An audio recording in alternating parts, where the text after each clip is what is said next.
ಎಲ್ರಿಗೂ ನಮಸ್ಕಾರ. ಖುಷಿಯಾಗಿ ಈ ವಿಡಿಯೋನ ನಾನು ಮಾಡ್ತಾ ಇದ್ದೀನಿ. ಕಾರಣ ಇಷ್ಟೇ, ಸುಮಾರು ಒಂದೂವರೆ ತಿಂಗಳಿಂದ ಏನು ಒಂದು ತಂಡದ ಕಂಟಿನ್ಯೂ ಪರಿಶ್ರಮದಿಂದ ಇವತ್ತು ನಮಗೆ ಏನು ಕಾರ್ಯಕ್ರಮ ಮಾಡಿದ್ವಿ, ಹಮರ ಹಳೆ ನೆನಪು 2002 ಹೊಸ ಉರುಪು 2025 ಯಶಸ್ವಿ ಆಗಿದೆ. ಇದಕ್ಕೆ ಕಾರಣ ತಾವೆಲ್ಲರೂ. ಈ ಸಂದರ್ಭದಲ್ಲಿ ಎಲ್ಲರಿಗೂ ಅಭಿನಂದಿಸಲೇಬೇಕು.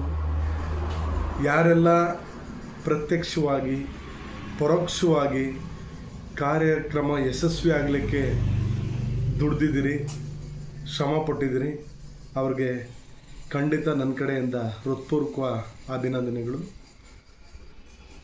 ಕಾರ್ಯಕ್ರಮ ತುಂಬ ಅದ್ಭುತವಾಗಿ ಆಗಿದೆ ಅಂತ ಯಾಕೆಂದರೆ ನಾವು ಸ್ಟೇಜ್ ಮೇಲೆ ಇದ್ದಾಗ ನಮಗೆ ಅದ್ರ ಬಗ್ಗೆ ಅಷ್ಟೊಂದು ಗೊತ್ತಾಗಲಿಲ್ಲ.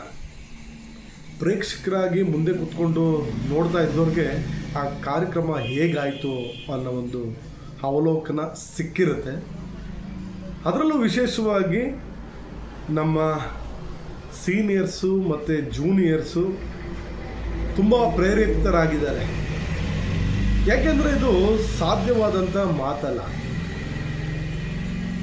ನಮ್ಮ ಉಮಾದೇವಿ ಮೇಡಮು ಮತ್ತು ಅನಂತಲಕ್ಷ್ಮಿ ಮೇಡಮು ಮತ್ತು ವೇದಿಕೆ ಇವರು ಮೂವರನ್ನು ಹೊರತುಪಡಿಸಿ ನಾವು ಯಾರ್ಯಾರಿಗೆಲ್ಲ ಮನವಿಯನ್ನು ಮಾಡಿದ್ರಿ ಅವರೆಲ್ಲ ಇವತ್ತು ಕಾರ್ಯಕ್ರಮಕ್ಕೆ ಬಂದಿರೋವಂಥದ್ದು.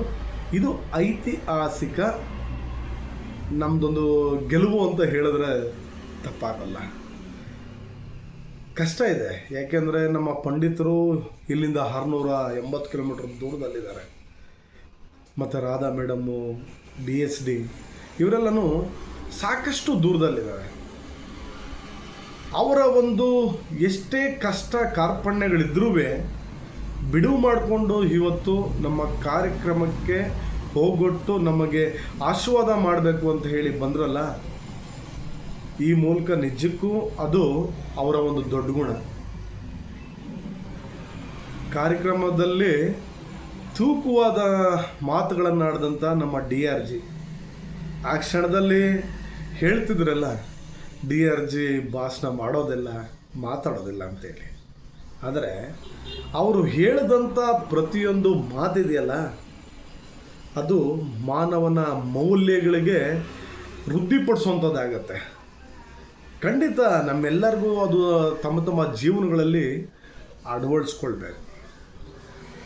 ಇದಕ್ಕೆ ಪ್ರಮುಖವಾಗಿ ಈ ಕಾರ್ಯಕ್ರಮ ಹೇಗೆ ಶುರುವಾಯಿತು, ಈ ಕಾರ್ಯಕ್ರಮದ ಆಯೋಜನೆಗೊಂಡಿದ್ದು ಹೇಗೆ ಅಂತ ನಾನು ಸಣ್ಣ ಒಂದು ಸಂಕ್ಷಿಪ್ತ ವರದಿಯನ್ನು ಈ ಮೂಲಕ ನಿಮಗೆ ನೀಡ್ತಾ ಇದ್ದೇನೆ.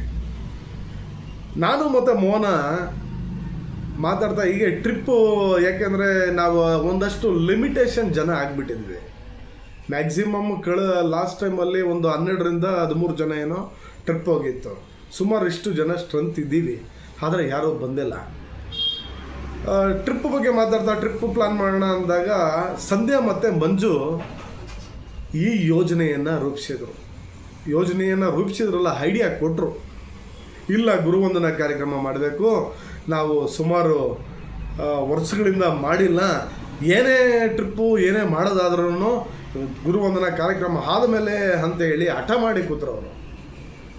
ನಾನು ಮತ್ತು ನನ್ನ ಫ್ರೆಂಡ್ ಮೋಹನ ನಕ್ವಿ 1-2-3 ದಿನ ಇವ್ರ ಬಗ್ಗೆ ಕಿಚಾಯಿಸಿದ್ವಿ ಸಹ.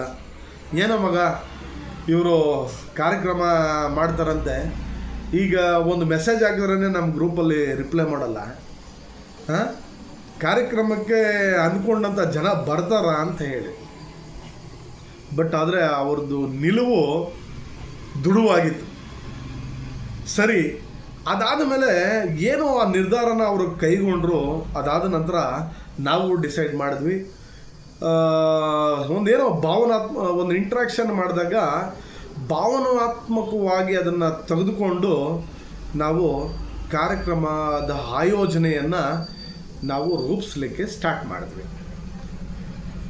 ಮೇಸ್ಟ್ರುಗಳನ್ನ ಹೇಗೆ ಕನೆಕ್ಟ್ ಮಾಡಬೇಕು, ಈಗ ಮಿಡ್ಲ್ ಸ್ಕೂಲ್ ಮಾಸ್ಟರ್ಗಳು ಎಲ್ಲೆಲ್ಲಿದ್ದಾರೆ, ಕೆಲವರು ನಮ್ಮ ಕಾಂಟ್ಯಾಕ್ಟ್ಗಳಲ್ಲಿ ಇದ್ದರು.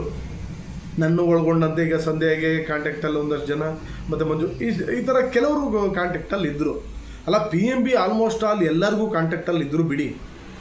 ಆದರೆ ಇನ್ನು ಉಳಿದಂಥ ಮೇಸ್ಟ್ರುಗಳಿದಾರಲ್ಲ, ಅವರು ಖಂಡಿತ ಯಾರಿಗೂ ಕಾಂಟ್ಯಾಕ್ಟಲ್ಲಿ ಇರಲಿಲ್ಲ. ಹೈಸ್ಕೂಲ್ ವಿಚಾರ ಬಂದುವಾಗ ಇದಕ್ಕೆ ಪೂರಕವಾಗಿ ನಾವು PMBನ ಸ್ಮರಿಸ್ಕೊಳ್ಳೇಬೇಕು. ಅವರ ಒಂದು ಏನು ಬ್ಯಾಕ್ ಎಂಡಲ್ಲಿ ನಮಗೆ ಒದಗಿಸ್ಕೊಟ್ರು ನಂಬರ್ಗಳನ್ನ, ಮತ್ತು ಎಲ್ಲರನ್ನೂ ಕನೆಕ್ಟ್ ಮಾಡಿಕೊಟ್ರು. ವಿಶೇಷವಾಗಿ ಪಂಡಿತರು ಕಡೆಗಳಿಗೆ ಸಿಗಲ್ಲ ಅಂತ ಅಂದ್ಕೊಂಡಿದ್ವಿ ನಾವು. ಬಟ್ ಆದರೆ ಅವರು ಸಿಕ್ಕರು, ಅದಕ್ಕೆಲ್ಲ ಕಾರಣಕರ್ತರು ನಮ್ಮ PMB. ಹಾಗೆಯೇ ಮಿಡ್ಲ್ ಸ್ಕೂಲ್ ತಗೊಂಡಾಗ ಈಗ ಅಶ್ವಥ್ ಮಾಸ್ಟರ್ ಎಲ್ಲ ಇಲ್ಲೇ ಇದ್ದರು, ಗೊತ್ತು, ಅವರು ಒಂದಷ್ಟು ಕಾಂಟ್ಯಾಕ್ಟ್ ಇತ್ತು. ಬಟ್ ಆದರೆ ರವಿಕುಮಾರ್ ಮಾಸ್ಟ್ರು ಎಲ್ಲರನ್ನ ಕನೆಕ್ಟ್ ಮಾಡಿಕೊಡುವಂಥ ಪ್ರಯತ್ನವನ್ನು ಅವರು ಮಾಡಿದ್ರು. ಜೊತೆಗೆ ಎಲ್ಲ ಮುಗೀತು. ನನಗೆ ರವೀಂದ್ರಪ್ಪ ಮಾಸ್ಟರ್ ಜ್ಞಾಪಕ ಬಂದರು. ಯಾರ್ಯಾರಿಗೆ ನೆನಪಿತ್ತೋ ಇಲ್ಲ ಗೊತ್ತಿಲ್ಲ, ಅದಾದಮೇಲೆ ನೆನಪು ಬಂತೋ ಏನೋ ಗೊತ್ತಿಲ್ಲ. ಅವರೊಬ್ಬರು ಆಮೇಲೆ ಅಯ್ಯೋ ಇವ್ರನ್ನ ಮಿಸ್ ಮಾಡಿದ್ದೀವಲ್ಲ, ಇವರೊಬ್ಬರು ಹಾಡಾದರೆ ನಮ್ಮದು ಕಂಪ್ಲೀಟ್ ಫುಲ್ಫಿಲ್ ಆಗಿದೆ ಅಂತೇಳಿ ಡಿಸೈಡ್ ಮಾಡಿ ಎಲ್ಲರನ್ನ ಮಾತಾಡಿಸೋಂಥ ಪ್ರಯತ್ನವನ್ನು ಮಾಡಿದಾಗ ಫಸ್ಟು ಫೋನ್ ಮಾಡಿತ್ತು ಸಂಧ್ಯಾ ಫೋನ್ ಮಾಡಿದ ನಂತರ ಅವರ ಪ್ರತಿಕ್ರಿಯೆ ಹೇಗಿತ್ತು ಅಂದರೆ, ಸುಮಾರು 23 ವರ್ಷ ಆಗಿದೆ ಕೇಳ್ರಿ, ಹೇಗಿರುತ್ತೆ ಯೋಚನೆ ಮಾಡಿ.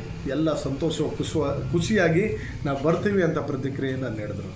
ನಾವು ಶೆಡ್ಯೂಲ್ ಮಾಡ್ಕೊಂಡಿದ್ವಿ, ಫಸ್ಟು ನೀನು ಮಾತಾಡಿ ಸಂಧ್ಯಾ, ಆಮೇಲೆ ನಾನು ಮಾತನಾಡ್ತೀನಿ ಅಂತ. ಅದೇ ಥರ ನಾನು ಒಂದು 2 ದಿವಸ ಬಿಟ್ಕೊಂಡು ಮತ್ತೆ ಕಾಲ್ ಮಾಡಿದೆ.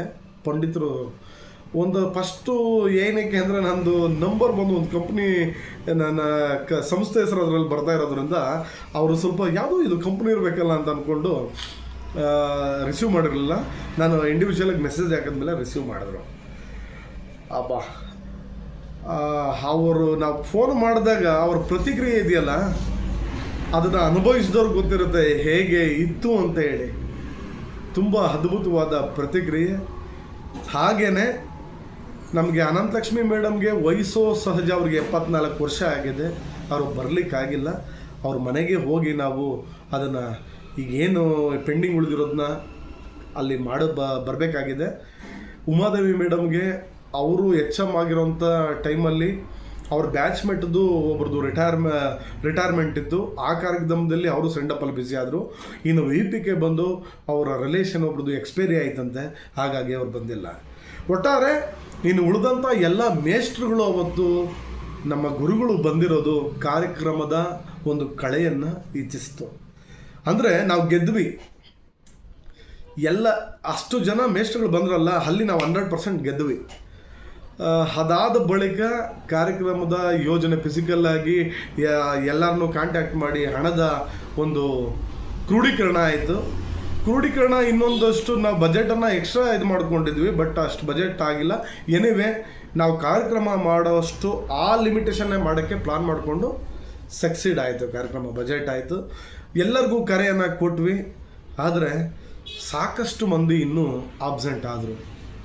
ಆಗಬಾರ್ದಿತ್ತು, ಏಕೆಂದರೆ ಇದೆಲ್ಲ ಒಂದು ಕ್ಷಣ ನಮಗೆ ಬರೋ ಅಂಥದ್ದು, ಬಟ್ ಇದು ಸಿಗಲ್ಲ. ಅತ್ಯದ್ಭುತ ಅವಕಾಶ ಅದು. ಇರಲಿ, ಇದು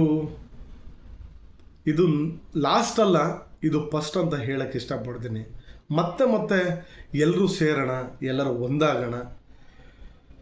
ಯಾರೂ ಅಕಸ್ಮಾತ್ ಒಂದು ವೇಳೆ ಬಂದಿಲ್ಲ ಅಂತಂದರೆ ಬೇಜಾರು ಪಡ್ಕೊಳ್ಳುವಂಥ ಅವಶ್ಯಕತೆ ಇಲ್ಲ. ಹೀಗೆ ಕಾರ್ಯಕ್ರಮ ಏನು ಸ್ಟೇಜ್ ಎಲ್ಲ ಆದಮೇಲೆ ಈಗ ಇಲ್ಲಿ ಫ್ಲೆಕ್ಸ್ ಇರ್ಬೋದು, ಅದು ಪ್ರಿಂಟಿಂಗ್ ಆದ ನಂತರ ಅಲ್ಲೆಲ್ಲ ಫಿಕ್ಸ್ ಮಾಡಿ ಇನ್ನೆಲ್ಲ ಉಳಿದಂಥ ಸನ್ನಿವೇಶಗಳೆಲ್ಲ ನಿಮಗೆ ಗೊತ್ತಿರೋ ಅಂಥದ್ದು. ಒಟ್ಟಾರೆ ಟೋಟಲ್ ಇಷ್ಟೇ, ಕಾರ್ಯಕ್ರಮ ಯಶಸ್ವಿ ಆಗಿದೆ. ಯಶಸ್ವಿ ಆಗಲಿಕ್ಕೆ ಯಾರ್ಯಾರೆಲ್ಲ ಕಾರಣರಾದ್ರಿ, ನಮ್ಮ ನವೀನ ಆಗಿರ್ಬೋದು, ಶಶಿ, ವಿಶೇಷವಾಗಿ ರಘು, ಮತ್ತು ನಮ್ಮ ರಾಮಂಜಿ, ಇನ್ನೂ ಅನೇಕರು.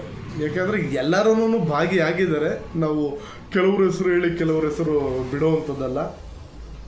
ಇಂಡೈರೆಕ್ಟಾಗಿ ಡೈರೆಕ್ಟಾಗಿ ಯಾರ್ಯಾರೆಲ್ಲ ಭಾಗಿಯಾಗಿದ್ರಿ, ನನ್ನ ಕಡೆಯಿಂದ ಶರಣಾರ್ಥಿ.